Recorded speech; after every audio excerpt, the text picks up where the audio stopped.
শঙ্কর কাকাকে আজকে এতটা আপসেট লাগলো কেন? কিছু তো একটা নিশ্চয়ই হয়েছে।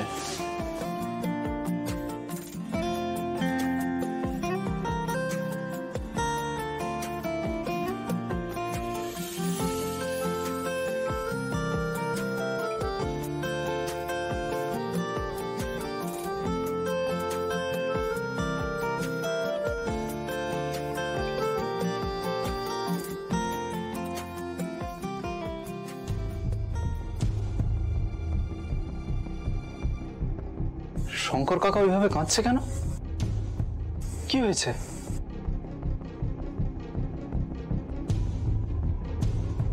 বাবা, কোথায় খুঁজে পাবো আমরা দিদিকে? জানি না রে, ও দিদি কোথায় যে চলে গেছে আমি জানি না। কি হয়েছে কাকা? ছোট সাহেব দিদি। কি হয়েছে? আমাকে বলবে তো কি হয়েছে, বলো।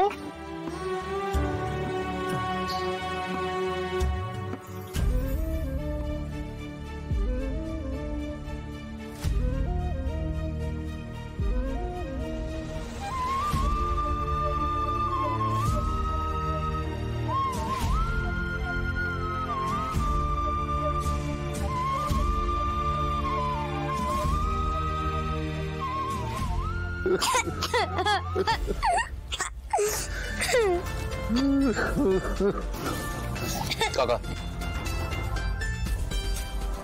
তুমি কোনো চিন্তা করো না, কুসুমকে আমি বাড়ি ফিরিয়ে আনবো।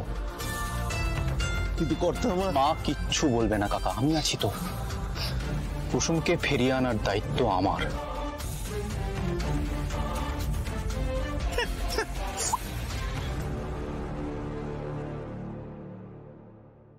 শঙ্করদা, ম্যাডাম তোমাকে ডাকছেন, তাড়াতাড়ি চলো।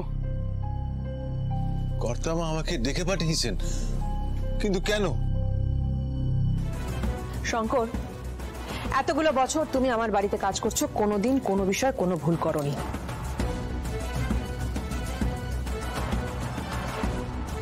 কিন্তু তোমার মেয়ে পর পর ভুল করছে, আর এবারে ওর নিজের দেওয়া কথা ও রাখতে পারেনি। প্লিজ তোমার মেয়েকে ডাকো, এবারে আমি নিজে হাতে ওকে শাস্তি দেব। এই তো, এইবার ওই মেয়ে বুঝবে কত ধানে কত চাল। কর্তামা, আমার মেয়ে নিজেই নিজেকে শাস্তি দিয়েছে কর্তামা। মানে? ওই বাড়ি ছেড়ে, এই শহর ছেড়ে চিরতরে চলে গেছে। আর কোনোদিন ফিরবে না। এই বাড়ির কোনো নিয়ম কোনোদিন ভাঙবে না আমার মেয়ে।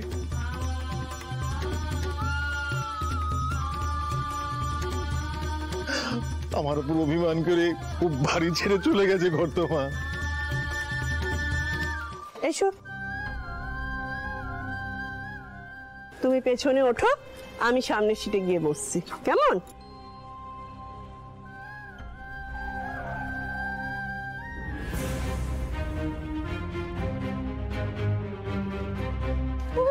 এবার কোথায় যাবে মামনি?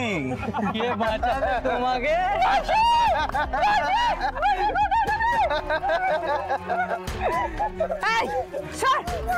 একটা মেয়েকে তুলতে এত ঝক্কি পাতে হয়? মাসি, তুমিও?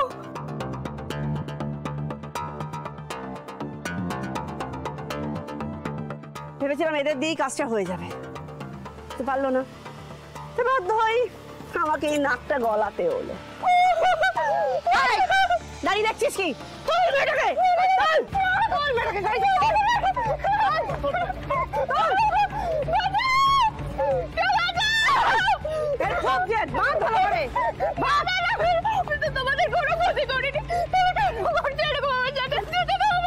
ছেড়ে দিলে যে আমাদের অনেক টাকার ক্ষতি হয়ে যাবে।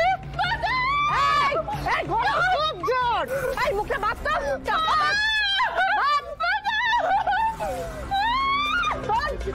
গাড়িতে যা, তোল।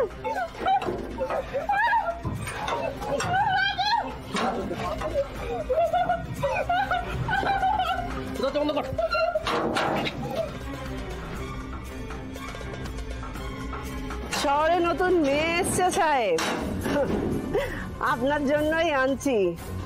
তবে সাহেব, এবারে কিন্তু ভালো দাম চাই।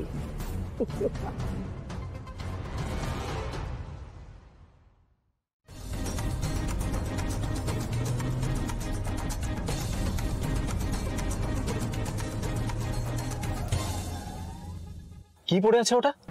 চেনা চেনা লাগছে।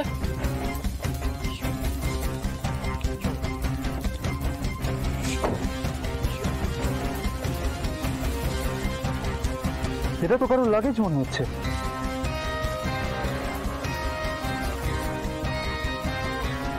আরে এটা তো আমার মায়ের শাড়ি।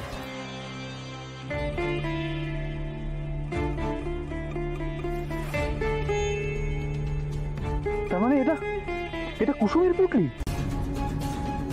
কুসুম কোথায়?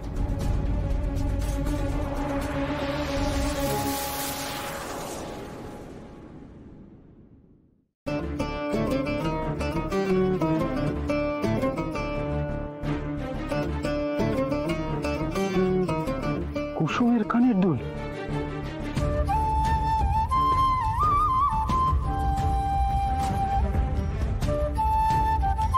কুসুমের পুটলি, কুসুমের দুল। তার মানে কুসুমও নিশ্চয়ই কোথাও কাছাকাছি আছে।